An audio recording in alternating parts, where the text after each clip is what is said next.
เดี๋ยวซ้อนให้เขาโอ้ลาบ่เป็นคนถามไปพัวพันแบบว่าใกล้ชิดดีๆหั่นนะลูกเพราะว่าเพิ่นก็ให้แล้วมาว่าซั่นซะเพิ่นสิช่วยเห็น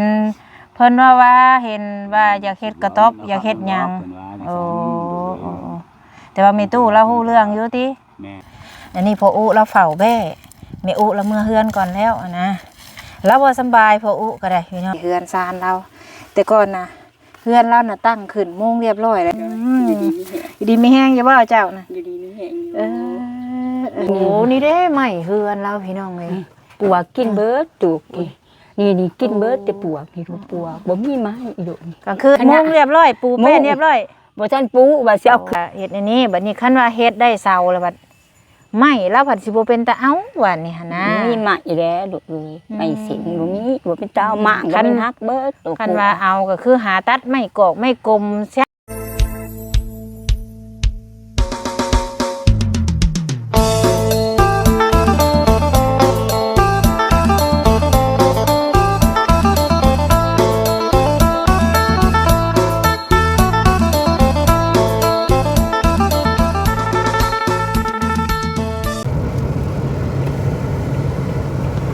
กับทักทายสบายดีพี่น้อง FC เบิดสู่ผู้สู่คนสุมองสุบอน FC ทั้งฝั่งลาวฝั่งไทยและก็ต่างประเทศนำเด้อยินดีต้อนรับเข้าสู่ช่อง YouTube สาวบุญมาบ้านเฮาคือเก่าพี่น้องเอ้ยมาพ่อกันมื้อนี้พี่น้องเอ้ยสาวบุญกามาเป็นสะพานบุญให้ทางเมเพชรแล้วก็ทางเอ้ยจุลี่มื้อนี้ก็ได้ทุกคนก็คือสิจำได้เนาะว่าทางสมุนนี่เคยมาซื้อที่ดินพี่น้องเอ้ยให้ทางเมตู้อินปอนมาเคยมาเป็นสะพานบุญซื้อที่ดินให้เมื่อนี้ก็มีโอกาสเข้ามาหาทางเมตู้เพิ่นอีกทางผู้ใหญ่เพิ่นว่าอยากให้ทางสมุนนี่มาเบิ่งเอาเป็นจังได๋ว่าซั่นเพิ่นอยากปุกกระต๊อบให้สินะช่วยปุกกระต๊อบให้ว่าสินะเพิ่นอยากช่วยออกสังกะสีหรือว่าฝากระจาดแอมอย่างประมาณนี้เนาะตามที่เพิ่นว่านำทางสบุญมาทางแม่กับเอื้อยเพิ่นเนาะก็ให้สบุญมาเบิ่งอีกเดือนนึงพี่น้องตั้งแต่มื้อนั่นแหละกับมาฮอดบ้านเพิ่นแล้วพี่น้องเอ้ยก็สิลงไปทักทายทางแม่ตู้เพิ่นก่อนอยู่เฮือนบ่เนาะมื้อนี้เอาก็มาฮอดค่ำเลยแหละพี่น้องเอ้ยตอนนี้ก็กำลังเข้าไปหาทั้งเมตู้เพิ่นอยู่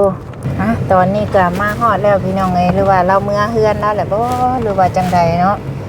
มื้อนี้ก็มาฮอดมาถึงแล้วทุกคนเลยมาฮอดที่บ่อนที่เฮาซื้อแต่ก่อนนั่นแหละแต่เป็นสะพานบุญให้เพิ่นตอนนั้นซื้อดินให้ตอนนี้ก็เลยมาอีกรอบนึงพี่น้องเอ้ยว่าเมตู้เราสิปลูกกระต๊อบนะแล้วว่าสิย้ายออกมาที่ใหม่ใหญ่คือเพิ่นก็เลยว่าคันว่าย้ายออกมาแล้วเพิ่นสิช่วยซื้อสังกะสีให้แล้วก็ฟ้าแอมเนาะหรือว่าฟ้ากระจาดนี่ทุกคนไปลงไปเบิ่งน้ำกันว่าในตู้เพิ่นอยู่เพื่อนอยู่ซานบ่อยู่นี่บ่หรือว่าอยู่ไสลงไปเบิ่งน้ำกันพี่น้องเป็นจังไดสองตายายเพิ่นเฮาก็บ่ได้มาดนแล้วเนาะไปลงไปเบิ่งน้ำกันพี่น้องว่าเราอยู่นี่บ่หรือว่าจังไดเอ้าพี่น้องเอ้ยมาฮอดเป็นที่เรียบร้อยเลยเสร็จเด้พี่น่ะพ่ออุแม่อุเฮ็ดหยังอยู่เด้สองตายายอยู่บ่เนาะฮะดนได้พี่น้องเอ้ยบ่ได้มาหาเราแม่นบ่โอ้ไปพี่น้องลงไปน้ำกันระวังพลาดได้นี่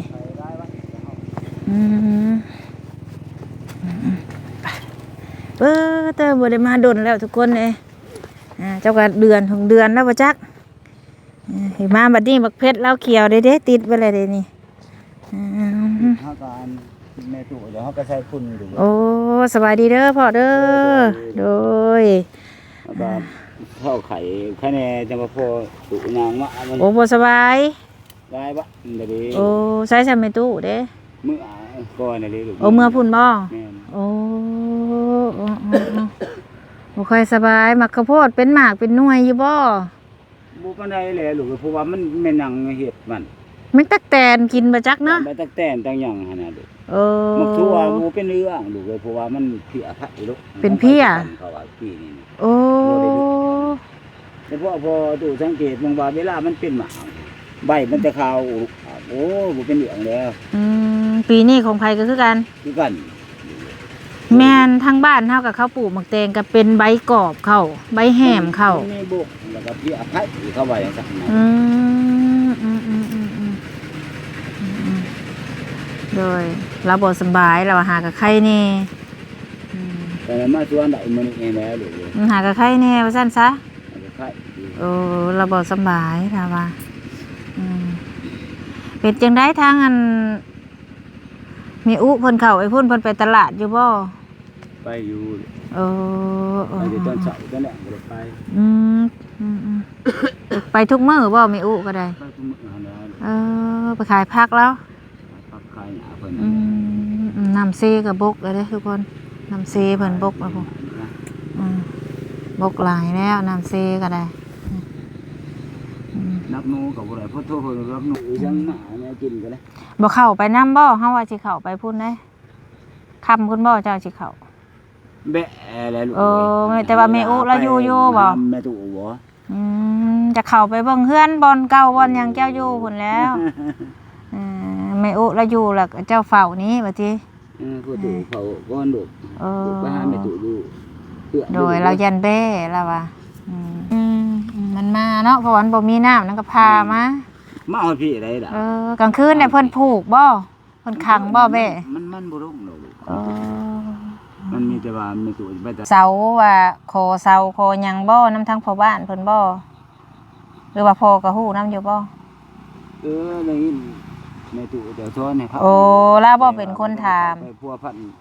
แบบว่าใกล้ชิด ป่ะซะเดี๋ยวเฮาสิเข้าหาทางแม่ตู้แล้วเด้อให้เจ้าเฝ้าแบ้เด้อจ้ะเด้อเดี๋ยวเฮาสิเข้าไปก่อนเพราะว่าพ่ออุเราสิเฝ้าแบ้อยู่นี่เดี๋ยวเฮาสิเข้าไปเฮือนเราว่าสิไปเบิ่งก่อนว่า หาไม้ได้บ่ น่ะแม่นอีหลีพุ่นน่ะโอ้ยแม่นความเราอันนี้ฮึบเพิ่นเด้อผู้แบ้มาสวนแล้วไปเดี๋ยวเฮาสิเข้าไปหาแม่อุอย่ามันค่ำผู้ซั่นแล้วพอแห้งพี่น้องเอ้ยซั่นแล้วพอแห้งเนาะคันเจ้าเมื่อนี่ก็มันก็กินได้นี่เนาะเจ้าไปหาแม่อุกันทุกคนไปเดี๋ยวเฮาสิเมื่อหาแม่อุอยู่บอนกระต๊อบอยู่เถียงนาบอนเราอยู่ที่เคยไปหาช่วงนั้นแหละพี่น้องเอ้ยอันนี้พออุเราเฝ้าแบ้แม่อุเราเมื่อเฮือนก่อนแล้วนะป้าพี่น้องคักแท้อันนี้โอ้เนี่ยว้ายเพิ่นดำนะปุ๊เพิ่นไหลไปพุ่นโอ้เพิ่นเฮ็ดหน้าปี1 2เทื่อโอ้เพิ่นบ่ได้บ้านป้าไว้บ่อันนั้นบ้านป้าไว้ตัวนี้ลกดำคือคักแท้ ทางเฮาแล้วมันตายเบิดแล้วว่าทางเพิ่นยังพากันดำอีกอยู่เฮ็ดทุกปีบ่นาแซงนี่เพิ่นเฮ็ดทุกปีทุกคนเลยหูน้ำเพิ่นบ่อึดบ่อยากเพิ่นเอาขึ้นมาแต่เซ่พุ่นเนาะกระถึกมื้อมันหนาวๆกับคักอยู่ดอกเนาะพี่น้ำใสงามบ่ดีทุกคนนี่เนาะป้าเดี๋ยวสิเข้าไปหาแม่อุก่อนมาเห็นเพิ่นโลกาดำหน้าแซงนี่นะพี่น้องเอ้ยเดี๋ยวไปเบิ่งไปหาแม่อุก่อนแล้วอยู่เฮือนอยู่ซ่านบ่เฮามาตอนนั้นนี่มีแต่มาหอยปังเต็มอยู่นี่พี่น้องเอ้ยพี่น้องเบิ่งนี่ธรรมชาติเพิ่นเฮ็ดหน้าแซงเสียงเขียดห้องแซวๆเบิ่งแน่บ้านเพิ่นนี่เนาะคักอีหลีอันนี้เดี๋ยวไปทักพุ่นกับโลกาเซลอยู่ได้พี่น้องเอ้ยพุ่นน่ะเพิ่นเฮ็ดทางนาแซงนาปีพี่น้องเอ้ยน่ะคักอีหลีเป็นแม่อุเลยนี่โอ้ใส่เด้รับไปทางใดเด้บะนี่เบิ่ง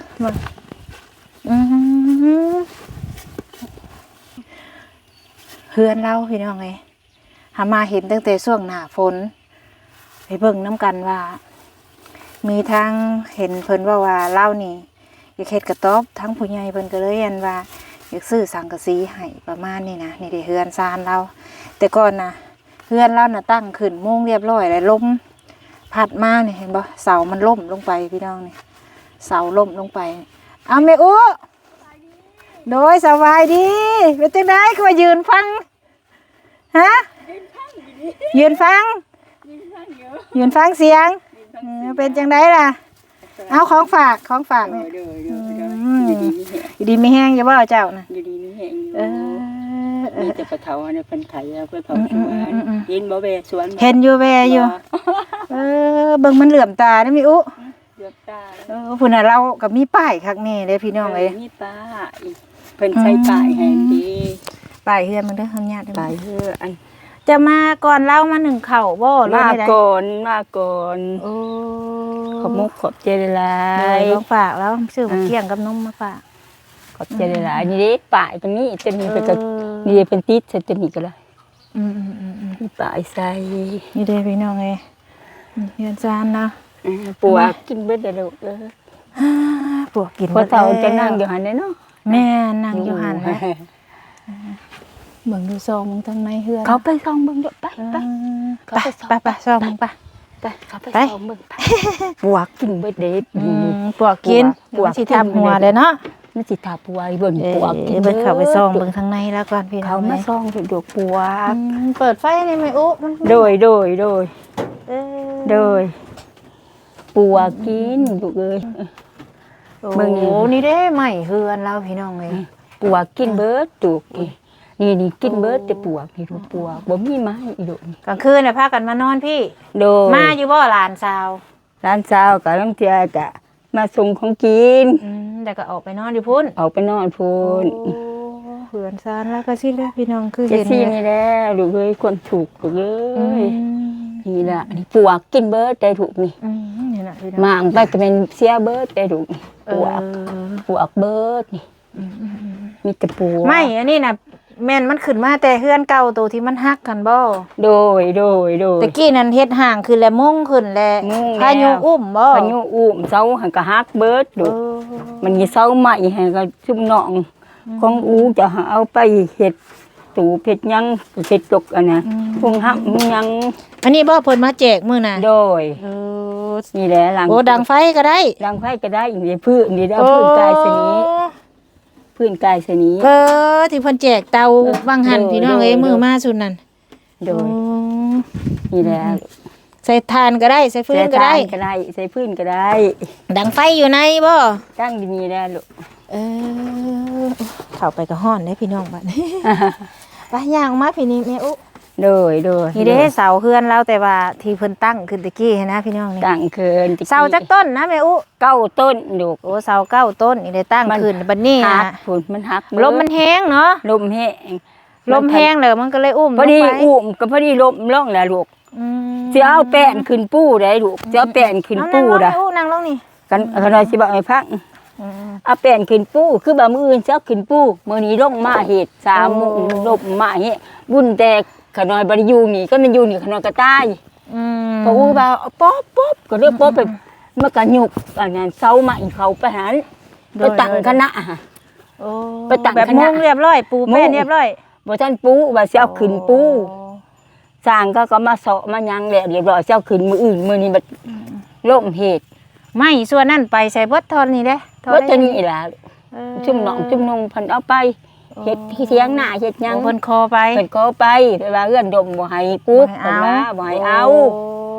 หนองนงก็เอาเสาก็เอาไปเฮ็ดพวงงาบมงเงียบให้เฮ็ดเพื่อ โดย แล้วก็เนาะก็ตะกี้ก็เสาเก่าเสาเล็กเสาใหม่กันเนาะอยู่ในนี่กันคู่ซานเนาะก็ไปปีกายปีซื้อนี่ไปเฮ็ด เพิ่นก็เลยพากันเอาไป เพิ่นเอาไปนี่เสาปูนก็เก่า โดย เสา เฮามามื้อนี้เนาะเห็นทางแม่อุว่าสิปลุกกระต๊อบก็ยังว่าอยากปลุกกระต๊อบออกไปอยู่บนเก่าอย่าว่าสิปลุกกระต๊อบไปอยู่พุ่นว่า เลย ผู้ใหญ่เพิ่นก็เลยว่าอยากซื้อสังกะสีให้กับฟ้ากระจาดนะที่เขาสารขายค่ะมีขายบ่แถวนี้ ในคงสิบ่มีบ่ เพิ่นสิซื้อฟ้าให้กับสังกะสีเพิ่นเว้านั่นเห็นว่าแม่อุนั่นอยาก ปุ๊กกระต๊อบไม้ว่าซั่นเพิ่นก็เลยว่าขึ้นไปเบิ่งดูว่าซั่นบัดนี้แหละบัดเสาร์เด้ว่าอันเฮาให้ถามทั้งผู้บ้านเพิ่นแล้วเพิ่นว่าแนวใด เพิ่นก็บ่ได้ว่าหยังเนาะได้ยินแต่ เพิ่นว่าแนวใด ลุงก็ว่าเพิ่นก็โทรมาอยู่ว่าเสีย โดย มาเองเด้กายพี่สารไม่ซัก ไม่ซักเพิ่นว่าเพิ่นให้อยู่ ก็แม่ก็บ่ทันรู้จักก็บ่แม่น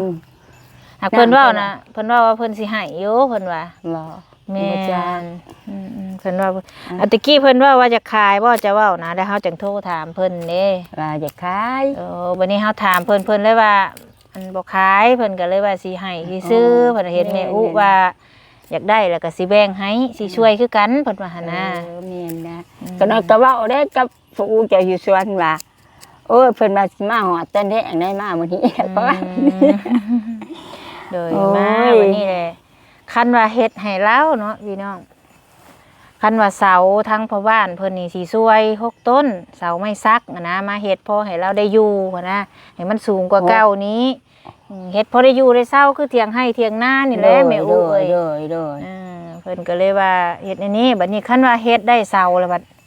ไม่แล้วบัดสิบ่เป็นตาเอาว่านี่หั่นนะ มีหมาอีแล้วลูกเอ้ยไม่สิบ่มีบ่เป็นตาหมาก็เป็นฮักเบิดตัว คันว่าเอาก็คือหาตัดไม้กอกไม้กลมเส้นแล้วบ่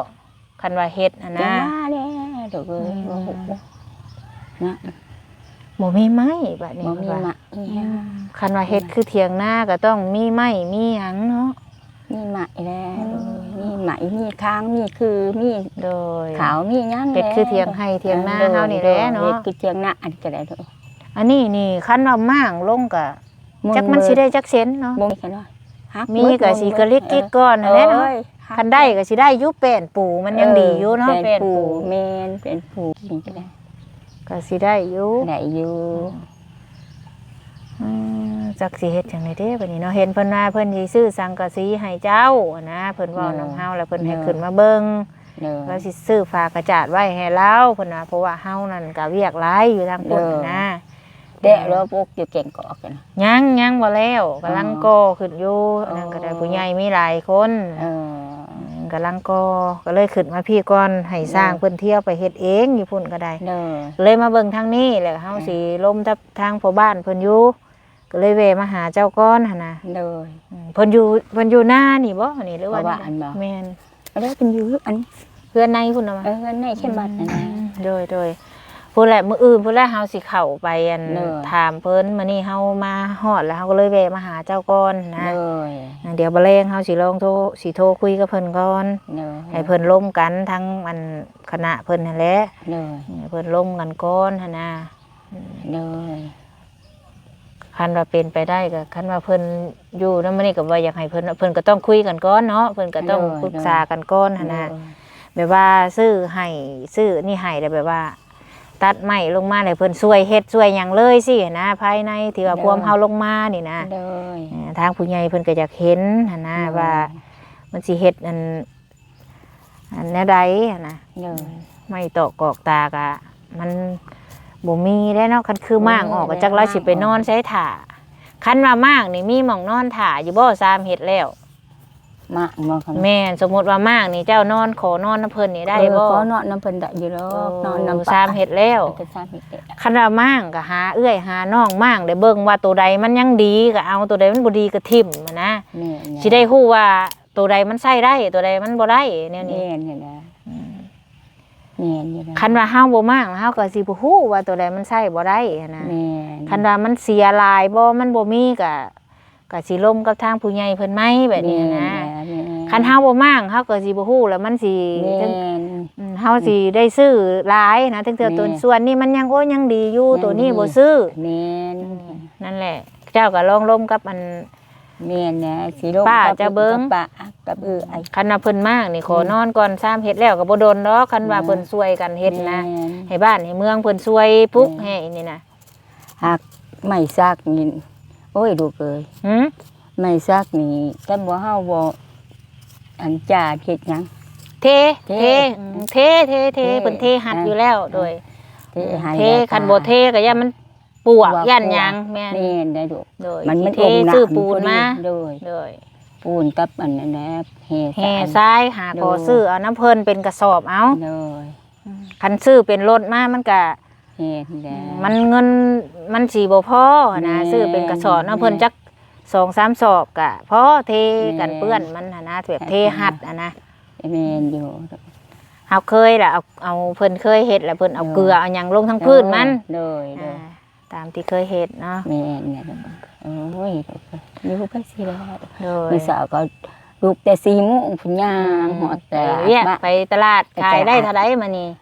แล้วเงิน4-50พักก็ยังบ่ทันเบิดปลาใส่โฟมน้ำแกงตึงใบ เอาคือบ่ขายให้มันเบิด มาสวนนี่แหละมันขายกับมันเบิดตลาดแต่ละมันอันน่ะช่วย เบิดคนแล้ว เบิดคน โอ้ ขายได้แต่ยามเช้าช่วยมาเขาก็มือ เลิกจักโมงเพิ่นเลิก โอ้ย7 โมงนี่เบิดคนแดเบิดน้ำเด้7 โมง โอ้ เบิดคนแด7 โมง8 โมงเบิดคนแดไอ้ละ บัดตอนแรงไปใหม่อีก โดย โอ้ตอน มั แร น ง บ่ได้ไปมันบ่ได้ไปมาแต่ขึ้นมาแต่วัดพักแต่ก็ขน้อยก็เด้อเอาพื้นขน้อยก็เด้อหอบพื้นมาโอ้บาดไปเมื่อก่อน มีทางอันเมเพชรเพิ่นกับเอื้อจุลี่แหละเพิ่นว่าให้มาเบิ่ง เด้อ ให้มาเบิ่งว่าคันว่าเพิ่นเฮ็ดให้ซื้อสังกะสีกับผ้ากระจาดให้เพิ่นสินะเดี๋ยวมื้ออื่นก่อนเฮาสิลงกระทั่งอันหมู่บ้านเพิ่นเฮาสิโทรหาเพิ่นแล้วให้เพิ่นคุยกันให้เพิ่นปรึกษากันทั้งอันหมู่คณะเพิ่นหั่นนะ เลย คันว่าเป็นไปได้ก็อยากให้เพิ่นคันว่าเพิ่นทันได้ตัดก็อยากให้เพิ่นตัดให้สินะสิให้ไผตัดให้มีอยู่บ่ลูกหลานมีแนวตัดนำ นี่อยู่ดูไอ้แล้ว แน่ให้เขาตัดให้หาเขาเพิ่นให้อันต้นใดแล้วเฮาไปตัดบัดนี้ เนี่ยเดี๋ยวเก้า ตัดเอากระบ่เอาใหญ่ปานใดเอาพอดีพองามนี่แหละ งาม นี่แหละหาลูกหาหลานไปตัดซอยกัน อันนั้นใช้ก็บ้านเป็นก็ หือ ทั้งคณะบ้านเป็นว่าอะไรยี่หรอ เดี๋ยวได้เพิ่นเว้าอยู่เพิ่นให้อยู่เพิ่นว่าเพิ่นสิให้เพิ่นก็สิช่วยคือกันเพิ่นว่าให้6 เสาเพิ่นว่าพอได้ให้เจ้าหรือว่าเจ้าบ่อยากมั่งบ่หรือว่าแนวใด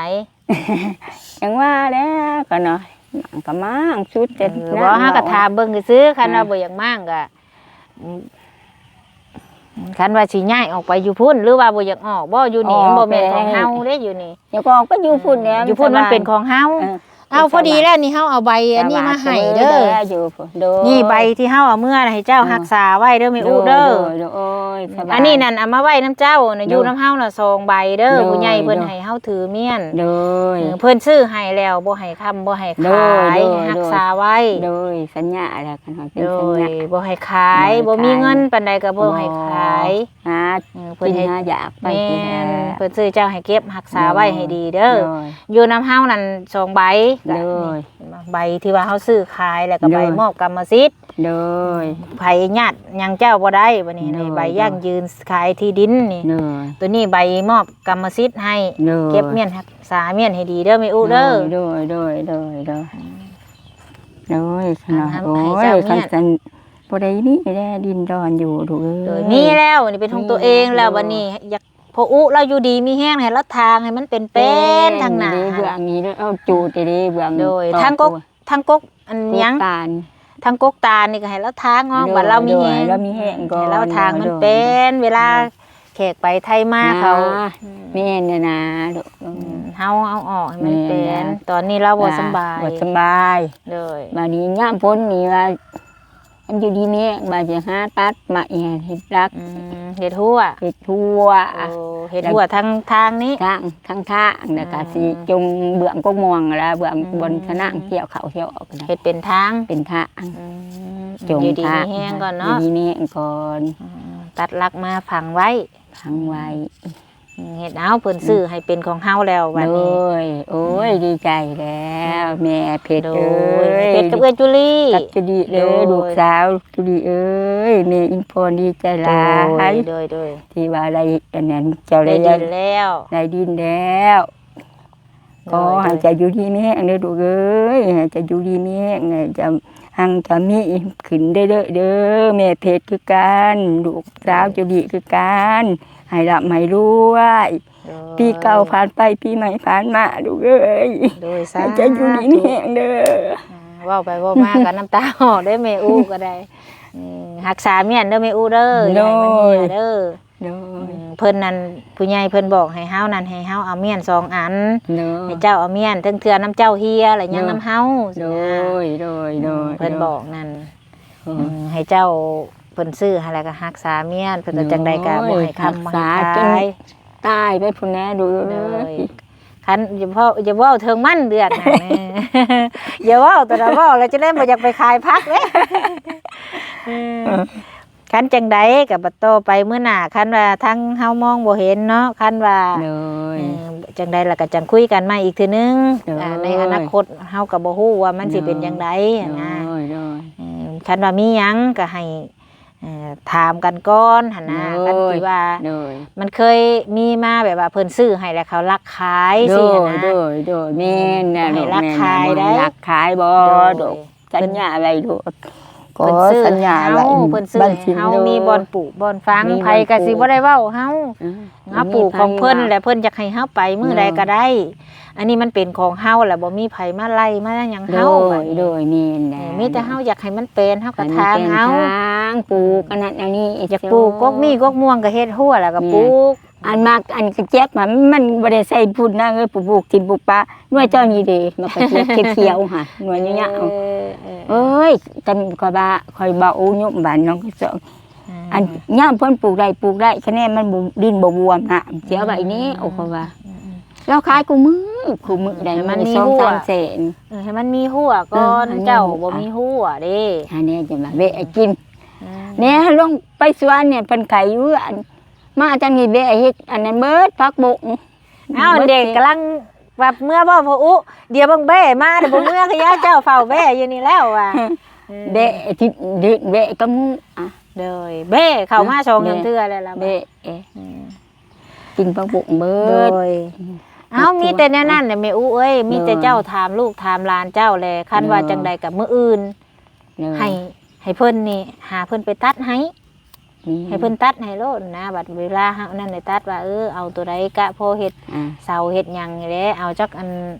เฮ็ดให้มันเป็นอันสั้นนะให้ได้เอาหยังไว้ทั้งรุมทั้งล่างนำสิ แม่ นะ นี่แหละ บ่เฮ็ดต่ำปานใดเฮ็ดพอเข้าได้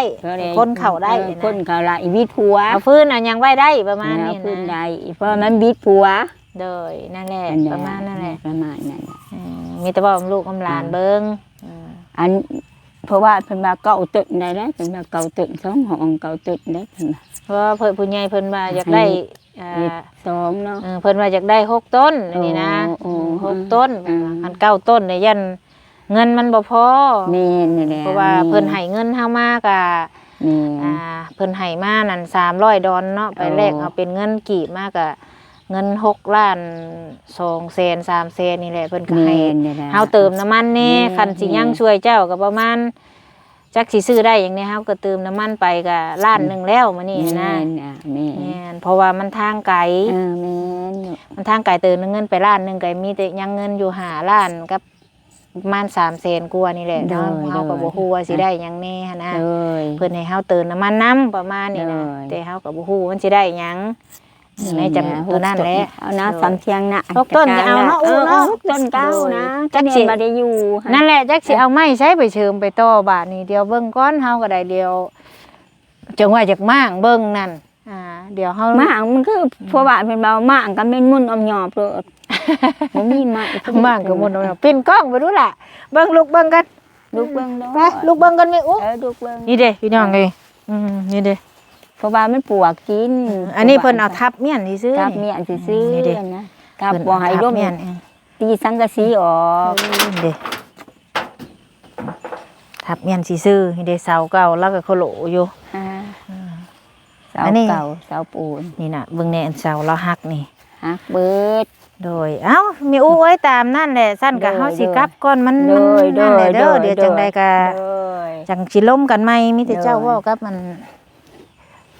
พี่น้องเจ้านี่แหละให้ โดย ให้เขาคันว่าเพิ่นให้แล้วให้เขาตัดให้นะเพิ่นสิให้ต้นใดสิ โดย มื้ออื่นไปตัดเดี๋ยวว่าแรงเฮาสิโทรหาทางพ่อบ้านเพิ่นก่อนคันสิโทรหาเดี๋ยวนี้นั่นญาติเพิ่นบ่อยู่ญาติเพิ่นมีเวียกมีหยัง แม่นเลยลูก เดี๋ยวมื้อแรงได้คุยกับเพิ่นแล้วมื้ออื่นเช้าเลยสินัดเพิ่นหั่นนะ เด้อ สินัดกับทางพ่อบ้านเพิ่นหรือว่าเฮาก็สิเข้าไปเบิ่งทางซิมแน่ เด้อ สินัดเพิ่นคุยกันกับเพิ่นนั่นแหละ เด้อ ว่าทางเฮือนแม่อู้ เฉพาะ สิ ได้ เฮ็ดจัง ยิน ได เสียงปากมีมาแน่ ไปซั่นพี่น้อง ไป เอ้ยเนาะมื้อนี้ก็แวะมาแม่อู้ก็ดีใจน้ำลาวนั่นแหละเนาะจังใดก็ติดตามเบิ่งนํกันพี่น้องเอ้ยสำหรับคลิปนี้สบุญกับขอโตมลาพระจากไปก่อนพี่น้องพ่อกันในคลิปหน้าผู้ใดเนาะสำบายดีเด้อเอาประมาณนี้แหละเฮือนแม่อู้ก็ได้พี่น้องเอ้ยคันว่ามั่งก็จักมันสิได้หรือจังใดอะไรพี่น้องมันบ่มีไม้ดีหั่นนะเนาะจังใดก็ติดตามเบิ่งนํกันพี่น้องสบุญก็มาฮอดแล้วก็เลยมาหาแม่อู้เพิ่นก็ประมาณนี้แหละเนาะสำหรับคลิปนี้ก็ประมาณนี้เด้อทุกคนเด้อ